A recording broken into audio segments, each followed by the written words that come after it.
উনি একটা কথা বলেন নাই যে we had a few years গো আমরা খুব একটা আনন্দময় সময় কাটিয়েছিলাম মালদ্বীপে। হ্যাঁ, আমরা একসঙ্গে অনেকে গিয়েছিলাম, দ্যাট ওয়াজ ভেরি এনজয়েবল।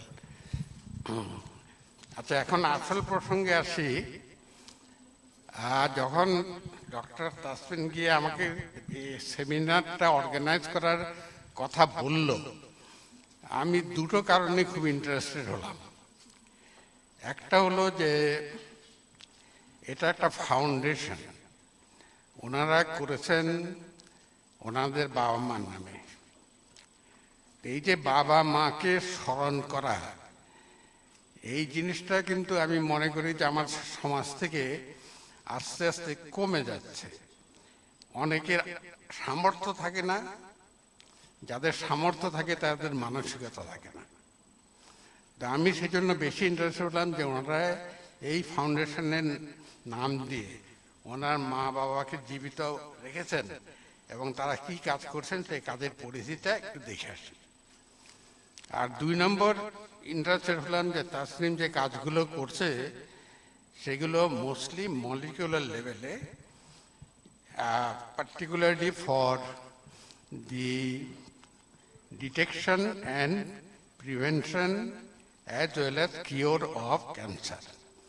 আমরা সবাই জানি যে নন কমিউনিকেটিং ডিজিজ আগামী দিনের আমাদের প্রধান চিকিৎসার বিষয়বস্তু হয়ে দাঁড়াবে, কারণ কমিউনিকেবল ডিজিজ অনেকটা আমরা কন্ট্রোল করে নিয়ে আসছি এবং তার মধ্যে ক্যান্সার উপরের দিকে যাবে, হাইপারটেনসিভ ডিসঅর্ডার, ডায়াবেটিস আর মেটাবলিক ডিজিজ যেগুলো আছে সেগুলো হয়তো কিছুটা আমরা কমিয়ে নিয়ে আসতে পারবো, কিন্তু ক্যান্সারের পারবো কিনা সেই সম্পর্কে আমার সন্দেহ ছিল।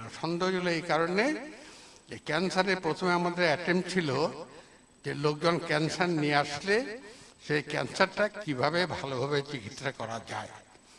তো আসলে আমাদের সার্জারি, কেমোথেরাপি, রেডিওথেরাপি সবই আসলো, কিন্তু পরের দিকে দেখা গেল যে এই সমস্ত কোনো থেরাপি আমরা ক্যান্সারকে 100% কিওর করতে পারবো না। এটা তো পরে তাসনিম তার প্রেজেন্টেশন বলেছে কারণটা কি। তো তখন ইয়ে হলো যে আমরা ক্যান্সারটাকে ক্যান্সার পর্যায়ে যাওয়ার আগে ধরতে পারি কিনা।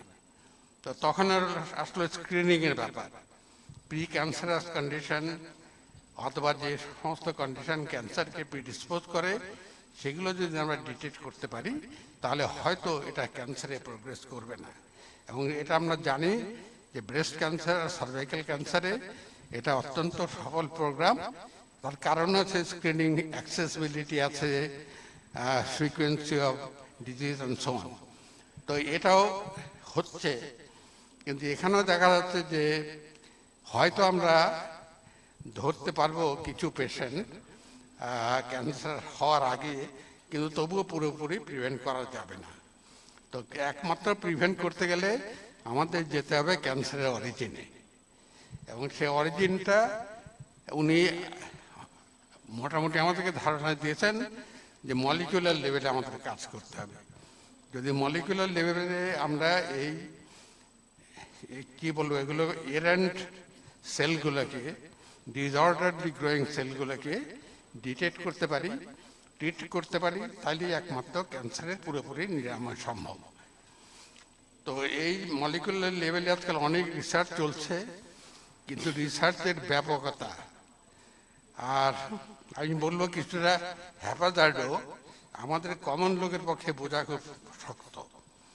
তো সেই জন্য এই জিনিসগুলোকে আমাদেরকে ঠিকঠাক করে নিতে হবে যে কোন লেভেলে কোন ইনভেস্টিগেশনগুলো করলে আমরা মলিকুলার লেভেলে গিয়ে ক্যান্সারের অরিজিন সম্পর্কে মোটামুটি ভালো ধারণা পাবো, এবং সেইখানে যদি আমরা টার্গেটেড থেরাপি দেই, ইমিউনোথেরাপি দেই এবং কোনো কোনো ক্ষেত্রে স্টেম সেল থেরাপিও দেই, তাহলে হয়তো এই ক্যান্সার একদম গোড়াতেই নিরাময় করা সম্ভব।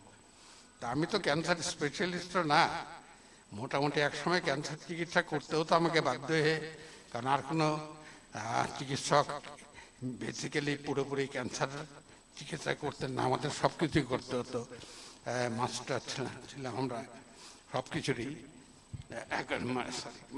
মানে কোনো কিছুই মাস্টার না, সব কিছুই জায়গা ভল্টেজ ছিলাম।